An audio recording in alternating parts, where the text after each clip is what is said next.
Kita beralih ke sorotan lainnya, Saudara. Jessica Kumala Wongso walk out dari sidang peninjauan kembali terkait kasus pembunuhan Wayan Mirna Salihin. Pihak Jessica keberatan karena jaksa menghadirkan ahli dalam sidang tersebut. Al-Azhar dan juga Christopher Hariman Rianto mohon hadir ke depan sidang. Jessica Wongso langsung keluar dari ruang sidang sebelum dua ahli yang dihadirkan jaksa dapat memasuki area sidang di Pengadilan Negeri Jakarta Pusat. Menurut Hidayat Bostam, kuasa hukum Jessica Kumala Wongso keberatan dengan dihadirkannya ahli dari pihak termohon. Hidayat menjelaskan bahwa peninjauan kembali adalah hak dari pemohon. Tidak seharusnya pihak termohon diberi kesempatan untuk menghadirkan ahli. Sidang masih akan dilanjutkan dengan mendengarkan kesimpulan dan putusan.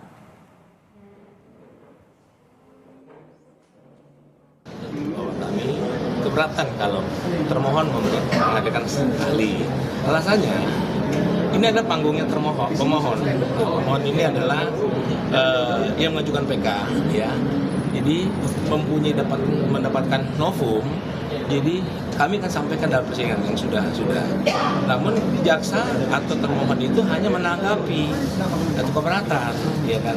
Dia nggak punya hak memberikan ahli atau menghadirkan. Karena kalau menghadirkan lagi itu sama mengulang kembali dalam persidangan yang lalu. Ini kan haknya si terpidana, ya. Mendapatkan novum, kita ajukan bahwa kita dapat novum dan lakukanlah persidangan ini untuk diterima oleh majelis.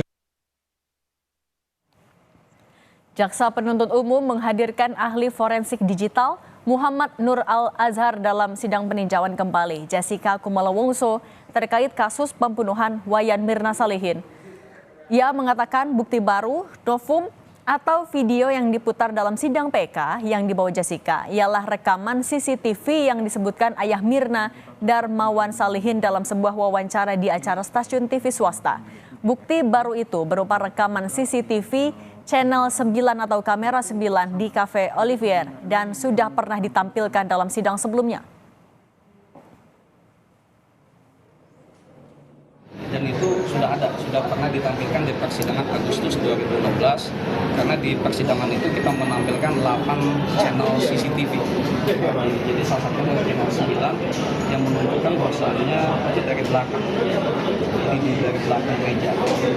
Jadi semuanya sudah pernah ditampilkan. Tadi kita juga sudah tampilkan bersama di depan majelis hakim bahwasannya di channel 9 itu memang ada tangan disampaikan oleh bapaknya. Jadi CCTV yang channel 9 dari belakang dengan yang ada di rekaman yang K15 itu adalah hal yang sama. Tidak ada perbedaan.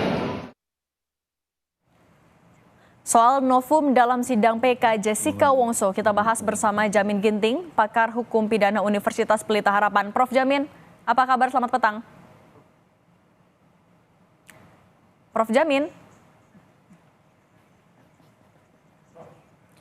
Kami akan hubungi kembali, tampaknya ada gangguan telekomunikasi. Dan sidang PK yang dilaksanakan pada hari ini di PN Jakarta Pusat menghadirkan ahli oleh jaksa. Ini yang kemudian diprotes oleh pihak dari Jessica Wongso. Kita bahas lagi, Prof Jamin, selamat petang. Selamat petang, Mbak. Prof Jamin, kan novum yang dibawa sama pihak Jessica adalah CCTV yang katanya belum pernah diputar tapi kemudian dibantah oleh ahli dan juga kutipan wawancara dari ayahnya Mirna. Kalau Anda cermati, seberapa kuat sebenarnya novum ini untuk bisa memengaruhi ataupun juga jadi bahan pertimbangan dari hakim? Ya, saya kira kalau CCTV itu kan sudah beberapa kali diputar ya, walaupun keterangan yang disampaikan itu kan keterangan yang dia pernah lihat sendiri dalam persidangan, artinya agak lemah menurut saya kalau dilihat dari novum yang dihadirkan ini, begitu. Oke, tapi Nah, jadi kalau terkait dengan CCTV itu, ya. Oke, lanjut Pak, silakan. Ya, jadi menurut saya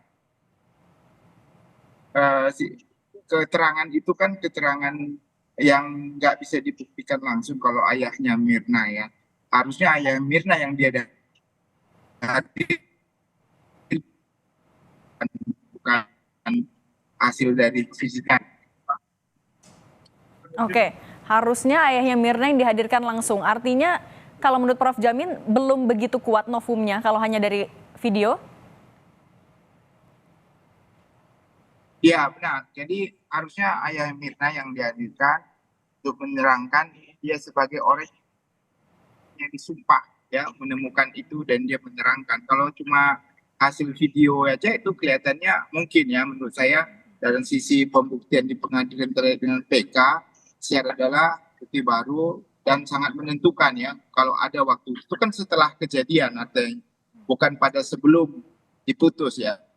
Kecuali kalau di pengadilan negeri itu video dan menurut saya hakim juga menilai itu sebenarnya tidak menentukan lagi begitu waktu mereka mengambil putusan. Oke. Prof. Jamin, tapi sebenarnya seperti apa standar hukum yang digunakan oleh majelis hakim dalam menilai validitas dari novum yang diajukan? Ya, validitas itu tentu didasarkan kepada belum pernah diajukan di persidangan pertama, yang kedua sangat menentukan apabila ada novum itu sebelumnya maksudnya berbeda ya. Terus ketiga itu didapat 180 hari sebelum diajukannya permohonan PK ini. Itu dasarnya. Jadi harus ada nanti yang disumpah. Dia disumpah kalau benar-benar itu didapatnya 180 hari sebelum permohonan PK. Begitu. Oke, kemudian kalau dari novum yang diajukan ini, kita misalnya maju ke nanti ke saat putusan, apa dampaknya apabila ditolak oleh hakim, apabila dikabulkan oleh hakim, dampaknya apa?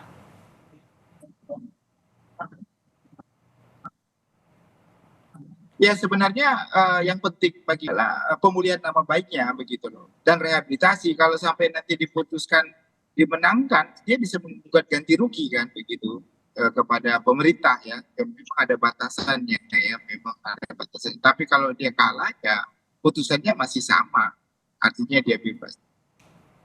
Soal penghitungan ganti rugi itu seperti apa, Prof. Jamin? Sebenarnya permohonan PK ini berfungsi untuk kebaikan daripada pemerintahnya, jadi tidak lebih dari 100 juta kalau saya katakan. Artinya tapi tidak, apakah bisa membuka kemungkinan kasusnya kemudian diselidiki lagi, diulang lagi dari awal? Ini ada kemungkinan ini nggak, Prof? Tapi itu begitu penting karena itu, enggak begitu, tidak begitu. Ini kartu sudah clear dan putusan akhirnya ada rehabilitasi dan ganti rugi, itu aja. Oke, nah kalau dengan walkoutnya Jessica juga, kalau yang Anda cermati sebenarnya ini apakah juga akan menentukan pertimbangan hakim? Atau duduk perkara seperti apa? Apakah memang sebenarnya jaksa tidak boleh lagi mengajukan ahli? Saya kira nggak punya kepentingan di sini untuk menghadirkan ahli lagi jaksa, karena jaksa kan nggak punya kepentingan apa-apa di sini. Ini hanya permohonan itu legalitasnya benar atau tidak. Jadi nggak perlu lagi. Walaupun ada ya kontra PK ya dari jaksa penuntut umum ya, tapi untuk memperkuat kontra PK ini saya kira jarang sekali yang ada jaksa untuk menghadirkan ahli itu. Oke. Hanya untuk legalitas saja, melegalitas apa yang dimohonkan pemohon PK. Baik. Prof. Jamin Ginting, terima kasih sudah berbagi di Kompas Petang. Sehat selalu, Prof. Jamin. Tidak wajar sebenarnya jaksa. Baik, terima kasih.